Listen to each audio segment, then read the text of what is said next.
Good morning. Today's story is My Rattan, Redheaded, Older Brother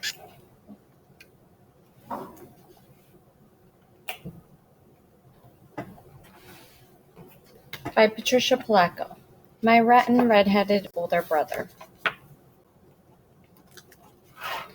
Dear reader, I'm Patricia Polacco, and yes, you guessed it, I really do have a rattan, redheaded older brother.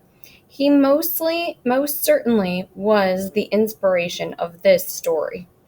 Richard has red hair, like wire, a smile more like a leer than a smile, and a sneaky laugh that always erupted whenever I was in distress.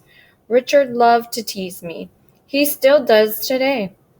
But what's interesting now is that he is one of my best friends. Here's hoping that you enjoy the book, and here's to your rotten older or younger brother or sister, Patricia Polacco. Mr. My rotten redheaded older brother. So be thinking, do you have any siblings or cousins, brothers or sisters that you can relate to?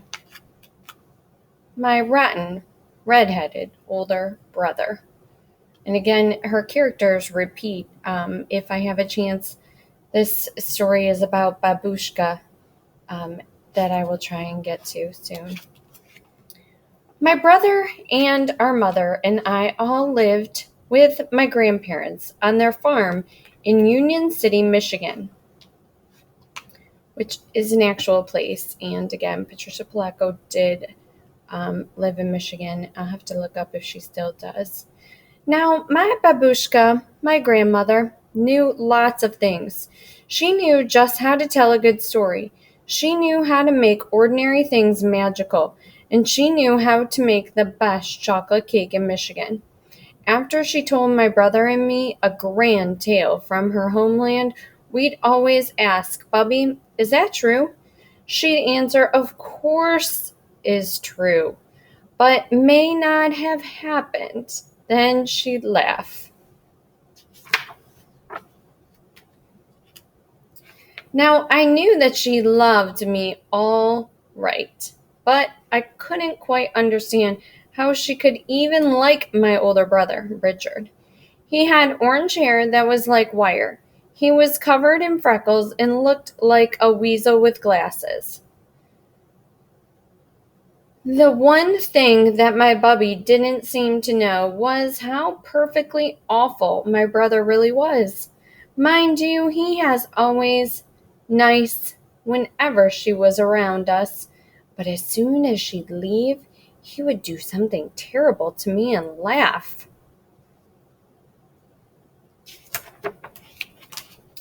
There were so many things that I couldn't stand about him. The worst was that he was always telling me he could do just about everything better than I. Bet I can pick more blackberries than you can. He jeered at me one day. No, you can't. Can so, can not, can, he whispered. Not, I said louder. Can, he whispered so low that I could hardly hear him. Not, I screamed back. We both picked berries for most of the afternoon. Well, he upped and did it. He not only picked more berries than I, he set a record that wasn't even challenged for the next 10 years. You make me sick, Richard Barber, I yelled at him. Then he smiled, that smile that only a rotten, red-headed older brother could smile. I guess I would have to face it. He could run fastest, climb the highest, throw the farthest, sit the longest, get the dirtiest, burp the loudest, and spit the farthest. He had no equal, certainly not me. Am I 4 years older than you? Always have been and always will be, he sneered. There had to be something I could do that he couldn't. Then an inspired thought comforted me like a fresh breeze on a hot summer day. "Oh, Richie," I cooed as I stood next to the rhubarb bushes. "Do you like rhubarb?" "No," he said. "It's the sourest stuff on this planet." Now, I knew at long last that I had him. "Bet I can eat more of this raw rhubarb than you can without getting the puckers," I challenged. "I don't think so." "I do." "I don't," he said, narrowing his eyes.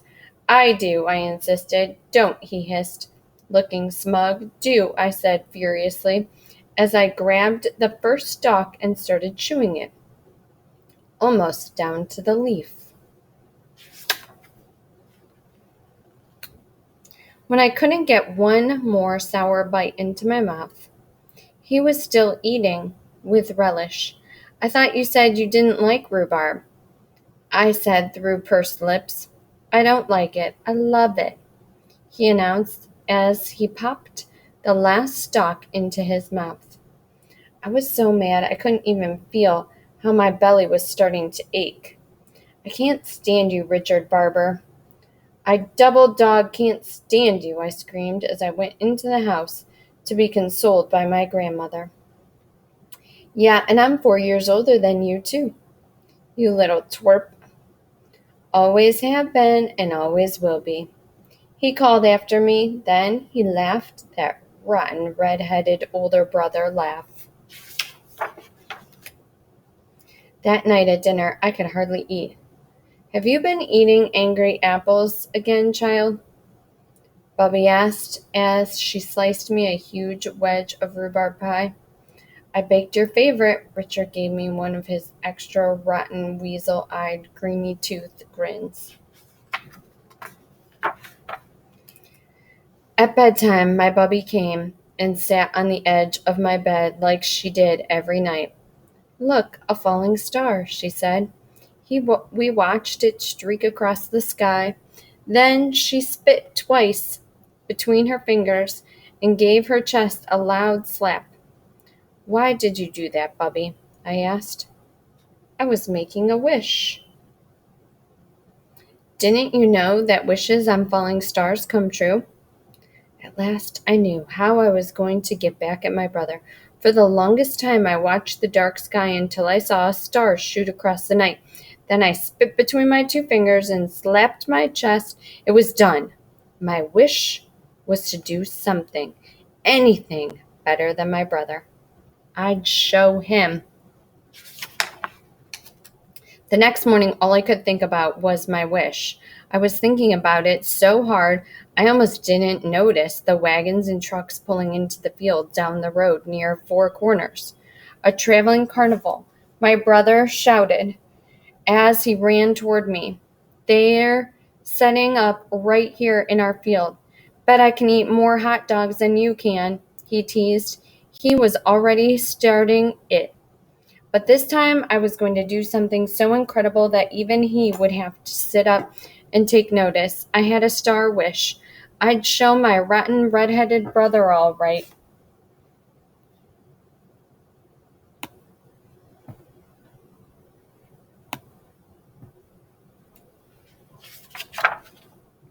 That night I ran straight for the merry-go-round. We must have taken 50 turns on that carousel, but then my brother got off. I stayed on.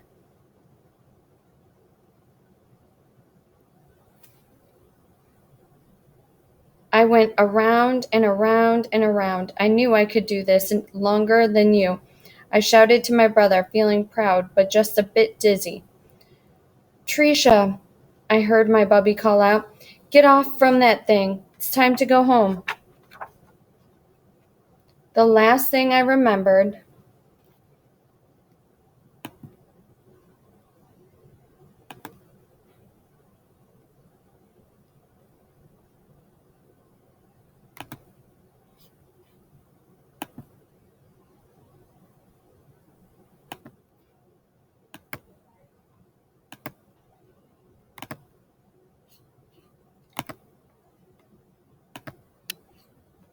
The last thing I remembered was stepping off from the platform. Next thing I knew, I woke up with Bubby sitting on the edge of my bed. Mom and Grandpa were there too. You gave us all a fright, Mama said. How do you feel? What happened? I asked. You fell. My rotten, red-headed older brother announced with the biggest grin on his face.